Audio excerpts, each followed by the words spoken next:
Доколку правото за здрава и чиста животна средина е уставно загарантирано право и е едно од основните човекови права во модерниот свет, тогаш отсутството на акција на локалните власти, меѓутоа и на централната власт, е можеби едно од најмасовните прекршувања на човековите права што некогаш било и се прави од оваа власт.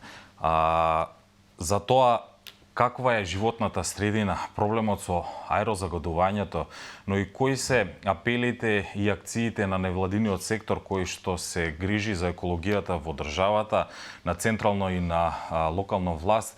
Денеска ова утро ќе поразговарам со мојата гостинка, тоа е Татјана Чакулев, активистка од Одва иницијативата. Велам добро утро за Татјана и добро дојдовте во Слободен печат. Добро ве најдов и благодарам на поканата.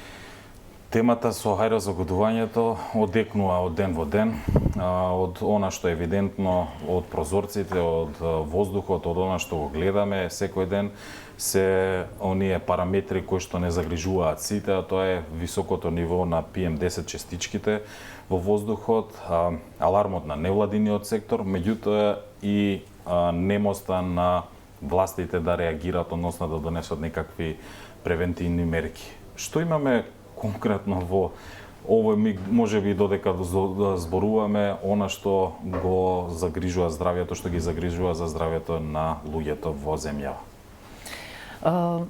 Значи, сликата денеска е класична слика секоја зима, секоја грејна сезона, дали во Скопје, дали во другите поголеми градови во земјава, каде што исто загадување во аерозагадувањето е проблем.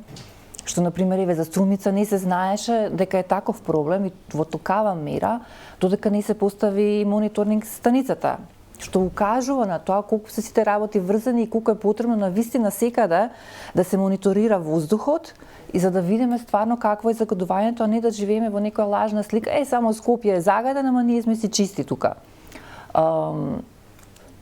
Ситуацијава е, исто пак ја кажам, скоро секоја година, тука се климатските услови, многу градови не се котлински градови, загревањето во зима е еден од главните проблеми. Во Скопје, например, зависно каде е измерено, од таа последната анализа што се направи во текот на 2021 година од страна на Амбикон лабораторијата при Универзитетот Гоце Делчев во Штип, тој укажа дека некаде меѓу 35 до 60%, значи дури до 60% во зимските месеци се должи на грење на дрва. Потоа каде е тука мазутот, каде се тука сообраќајот, индустријата, животната, Европската агенција за животна средина секоја година излегува со извештај каде што кажува колкава бројка апроксимативно е земена за прерано починати поради аерозагадувањето. И тука се земени PM 2,5 частичките, азотните диоксиди и озонот. Бројките за 2021 беа огромни, само 5000 прирано починати поради PM 2,5 частичките, високите концентрации во Македонија. И ние сме на врвот во Европа како најзагадена земја.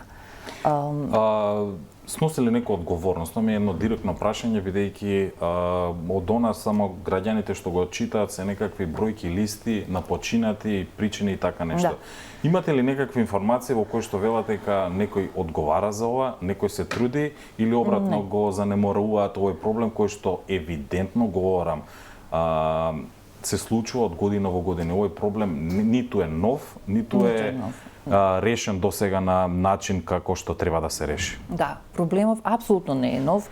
Ние загадување сме имале во воздухот високо и пред да се мери тоа загадување, со целата индустрија која е била во Скопје, со се што се мазутот, топланите работеле на мазут и така натака.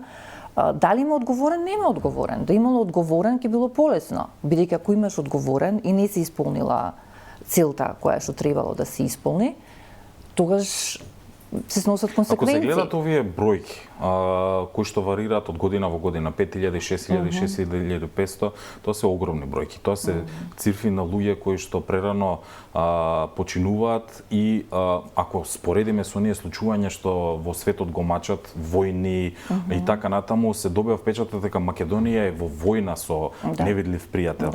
На годишно ниво да се изгубат 6000, во просек говорам овде, 6000 човечки животи е премногу за една земја како што е Македонија.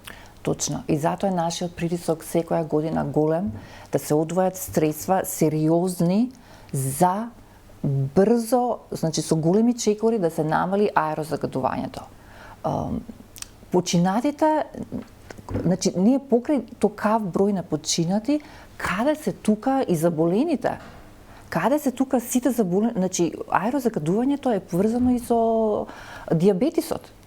Значи, инцидентите на дијабетис се многу зголемени при зголемено аерозагадување. Сите респираторни, значи, болести. Каде се тука сите кардиоваскуларни болести? Каде се тука срцевите мозочните удари? Луѓе што ги преживеале, а не починале. Каде се тука деформитетите кај децата што се развиваат? Каде се тука малите значи капацитетот на бели дробови е сосема различен кај деца кои се формираат во услови на загаден воздух? Каде се тука пренаталните значи мутации што се случуваат во плодовите? Секој орган во телото е афектиран од ова високо загадување. Нема орган во телото кој не е афектиран.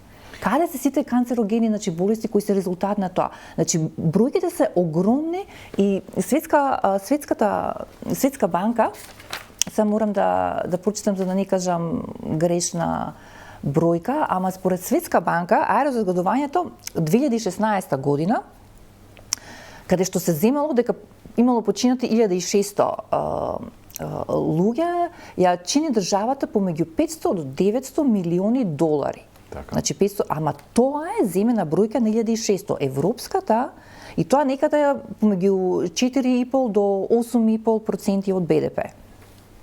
Значи бруто домашниот производ. Ако ги земеме бројките на починати таа година според Европската агенција за животна средина, ќе дојдеме отприлike околу 3500 на пример. Да не ги земаме, да не ги собираме со вкупно, него е околу 3500, тоа значи околу 1 до 2 милиарди долари ја чинало земјата само аерозагадувањето. За 2021 со околу 5000 починати, нас начинало помеѓу 1,6 до 2,8 милиарди долари, тоа е од 12 до 21,5% од БДП. Значи, толку не чини, животи не чини, пари не чини, болести не чини, мутации кои генерацијски се пренесуваат не чини. Значи, ова е нешто што не да треба да е приоритет, значи мора да е приоритет број 1. Тогаш како го коментирате во овој, ајде кажам, магијанса круг на аерозагадувањето или на лошата еколошка состојба во земјата, од една страна на властите кои што велат се троши секоја година повеќе, се одвојуваат средства, се тргат јавни депони, се даваат субвенции за климатизери, друг алтернативен начин на гориво на јавните институции и од друга страна вашите потреби и овие апели кои што ги давате дека финансиските средства можеби е една од најголемите причини со кои може да се подобри борбата против ова зло што го имаме сега. Како го коментирате намалувањето на буџетот од година во година, од друга страна, кој што е наметен за екологијата, за животната средина, доколку сум точен, поправете ме ако грешаме, само 0,6% од буџетот е предвиден за следната година. Не, 0,8.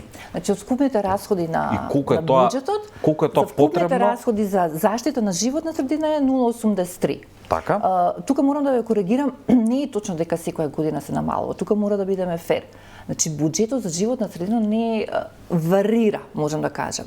Некогаш, ако земеме како процент од вкупниот буџет кој постојано се зголемува, некогаш, не знам, бил 0,4, па 0,6, па 0,5, па 0, па 1, па 0,8. Меѓутоа, секогаш е под 1% и фактот дека буџетот за животна средина во последниве неколку години е зголемен, меѓутоа кога се однесува за аерозагадувањето, не.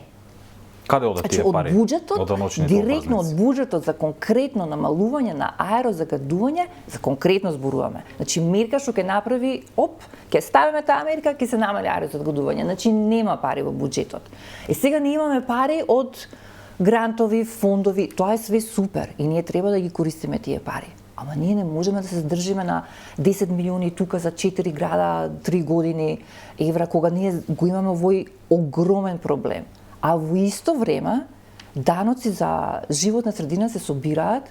Значи, последниот податок е за 2021 година, собрани се 230 милиони евра. Секоја година се зголемува, има значи, таа бројка. И овие даноци, Министерката за животна средина Каја Чукава во вчерашната емисија Топ тема, кажа дека не знае од каде е таа бројка. Таа бројка не била точна. Кои се вашите информации? Таа бројка е точна. Дали е точна бројката? Апсолутно Каде точна. точно завршуваат тие пари?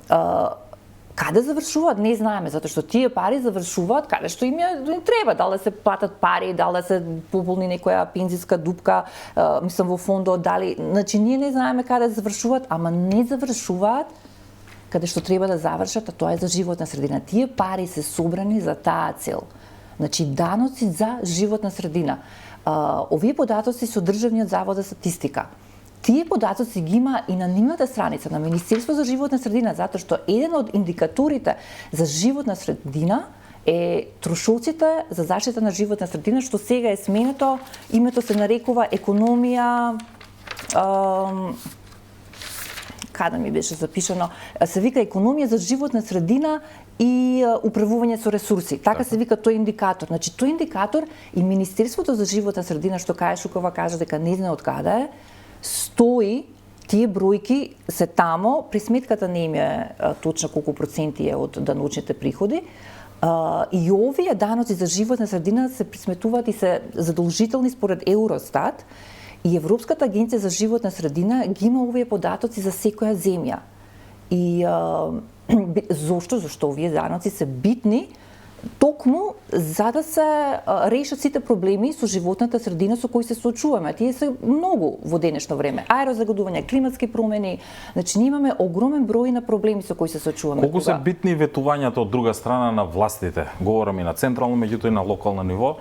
Оние што секоја година ги слушаме, особено во зимскиот период, кога ќе дојдат тоа дека државните институции нема да се греат со загадувачки ресурси, енергенси, говорам за мазутот, за нафтата и така натаму. Колку ова во реалноста, претпоставувам дека вие ги мониторирате и одблизу овие работи, се спроведува? Од ветувањата многу малку се спроведува. Значи пред избори, збориме за пред избори или збориме за ветувања? Општо и пред избори, сега сме у таков еден период. Значи ветувањата предизборни се едни, реализација кога ќе се дојде на власт се сосема други. Така да многу не значат. Стварно многу не значат. Што се ветува, за жал е така. Но повторно ќе кажам, клучното мора да биде еднашка ние да го прекинеме тој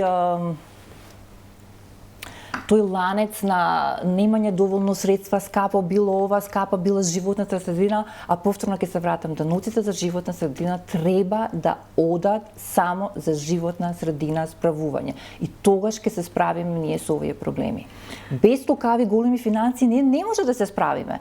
И ние и понатаму и повторно само ќе зборуваме секоја година, значи едно 10 години наназад се зборува, ни треба 10 години за да ние се справиме со проблемот до некаде. Еве, поминавме тие 10 години, кај сме? Година и декади. Кај сме? Да, некаде е намалено, значи кога се поставија филтри на индустријските најголеми капацитети, да, намалено е загадувањето во одреден процент. Југохром видовме кога се затвори, што значеше за Тетово. Иако се негираше дека има толкав импакт. Се негираше дека не натаму не дува ветерот, не може да е толку се затвори Југохром, се виде колка беше. Однос на кои се вашите сознания на Скопската котлина? Сите овдека некако поголема дел од државата живее, Скопје расне во една метропола со многу коли, со многу автомобили, индустријски капацитети. Кој се според вас едни од најголемите загадувачи кои што овде допринесуваат воздухот во главниот град да е на толку лошо ниво? Па сега, јас ќе ви кажам, значи, со бројки имаме во грејна сезона, и за ова зборувам за Скопје, анализата што беше за Скопје, во грејна сезона околу, значи просек е 30% индустријата во грејна сезона. Значи 30% индустријата. Дури се случува и до 50% да е во месец септември, кога од чудни причини дали тогаш се случуваат одредени индустријски процеси, а во септември знае да е многу повисоко. Ние не можеме да кажеме кои индустрии, значи кои капацитети се. Ги имаме многу и со А интегрирани дозволи, и со Б интегрирани дозволи. Законот што требаше за индустријски, за контрола на индустријски емисии да се донесе, не е уште донесен. Тој требаше, не знаеме кој е проблемот. Значи се правеа некои измени, па доработки, па повторно требаше се донесе, еве уште не е донесен. Зошто е клучен тој закон? Затоа што со тој закон прво ќе има обврска секој голем овој индустријски капацитет да има автоматски мониторинг 24 часа. Значи што ќе може да се следи на вистина тогаш и да не одиме. Ќе помогнат тие мерки? Ќе помогнат тие мерки затоа што мониторингот секогаш помага. Затоа што станува јавни податоци се стануваат, се гледа значи емисиите какви се постојано. Без тоа еве дошол некој измери или еве податоците се такви кај нас, него се гледат емисиите. Друго нешто што со овој закон ќе се обврзат значи да се воспостават најдостапните современи технологии кои доведуваат до намалување на емисиите, дали во воздухот, дали во водата, дали во почвата, и построги гранични емисии, што значи помалце емисии во воздухот. Во едни вакви констатации кои што ги изнесовте во однос на финансиите, во однос на тие дупки помеѓу институциите, локалните власти и граѓаните во однос на животната средина, што мислите, кои се според вас краткорочни мерки кои што властите очигледно не ги споредуваат, иако денови имаме, особено во главниот град, високо ниво на загаденост, кои се краткорочните мерки кои што, доколку ја гледат оваа емисија, властите се нужни да ги спроведат сега и веднашка, за да добиеме колку толку поквалитетен воздух? За жал, краткорочни мерки во рамки на законски дозволени мерки нема многу да го намала таа разумевање. Говорам за градскиот превоз, говорам за автомобилите, редуцирање на сообраќајот и така натаму. Ако ги земе причините зошто ни се јавува енормно аерозагадување, значи каде што тоа е затоа што струјењето на ветерот е намалено, доаѓа до тишина, маглата е тука, нели, температурната инверзија, сите тие фактори, ние кога ќе дојдеме во тој лонец од каде што ништо не излегува, туку само влегува, рачунете, ти се во тој лонец и да престанеш се, буквално се да престане, а тоа не е возможно. Значи, индустрија ќе продолжи да работи, може со намален капацитет. Значи, краткорочни мерки се можност индустријата да работи со намален капацитет. Можност, начин на грејење, да се каже во овие денови да биде различен. И што ќе направиме, што ќе им кажеме на луѓето ние? Значи, тоа е само една препорака. Немојте да греете на дрва, уклучите грелки, мислам, не е реално. Со браќајот, ние и да кажеме бесплатен јавен превоз. Луѓе што се возат со автомобили и натаму се возат. Јавниот превоз не е добар, гужви се. Имаше и некои обиди за мерки од претходните градоначалници, за разлика од сегашната градоначалничка, која што и во овој момент не презема било какви итни мерки покрај апелите на невладиниот сектор и на граѓаните, така здравјето доаѓа во загрозеност. Имаше такви некои мерки каде што автомобилите се пробаа да се означуваат со парни, непарни бројки, да им се лепат маркици од типот на кој автомобил колку загадува, тека од утрото од 9 часот до 16 часот не треба да има тежок јавен транспорт, односно транспорт во главниот град и така натаму. Од тоа сега оваа година некако недостасува. Тоа со налепниците никогаш не стапи во функција. Значи налепниците што треба да бидат, што е стварно клучно, особено за градови како Скопје, каде што во цела зимска сезона. Верувате во такви некои мерки дека може да допринесат, значи, макар да на микрониво, на микрониво можат, ама да стапат на сила пред да настане енормното загадување. Сите модели, значи што се прават и во Европа, моделите се прават, значи вие имате прогнозата, гледате што ќе се случи, дали доаѓа денови на тишина, дали доаѓа денови на мало струење на воздухот. Значи кога ќе ги видите климатските услови кои доаѓаат, тогаш се уклучуваат тие алармантни мерки и тогаш ќе дадат резултат. Со други зборови велите дека задоцнети се сите некои мерки кои што ги прават. Задоцнети се затоа што во Европа тие мерки се уклучуваат буквално пред кога ќе се најави такво големо аерозагадување.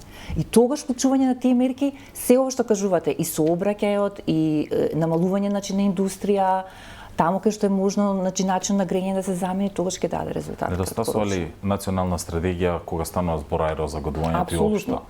Апсолутно. Зошто да е така? Зошто е тоа така? Све ад хок. Зошто ни се повторуваат сите? Пари ќе ставиме оваа година, па се нема ич да ставиме, па сега имаме некој грант сме добиле, значи тоа не е стратегија. Влегуваме во еден предизборен период и обично во предизборието политичките партии и нивните лидери се обраќаат до граѓаните, до населението и ветуваат, како велат граѓаните, брда и долини.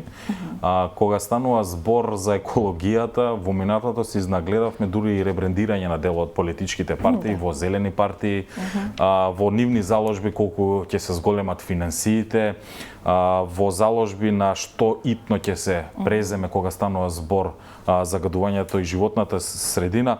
Што очекувате да се изнаслушаме и да се нагледаме во овој период од страна на политичките партии? Моje мислење е дека нема да се залетуваат толку во ветувањата колку што се залетува 2016 година, 2017 година, кога скоро ништо не се оствари од тоа што го ветија. Клучните работи значи не се остварија. И значи наредните избори ги преиначија ветувањата и не се залетуваат до толку, така да не верувам дека ќе се залетуваат. Дефинитивно ќе постои зелената агенда, али во колкава мера и каков вид не мислам дека ќе видиме некои големи ветувања за големи промени, меѓутоа спротивното треба да се случи. Толкому големи промени мора да има, особено во областа на аерозагадувањето, бидејќи реални да бидеме. Ако некој има септичка јама, значи убаво е да се има канализација. Ама он нема да умре поради тоа што има септичка јама, а од аерозагадувањето се умира.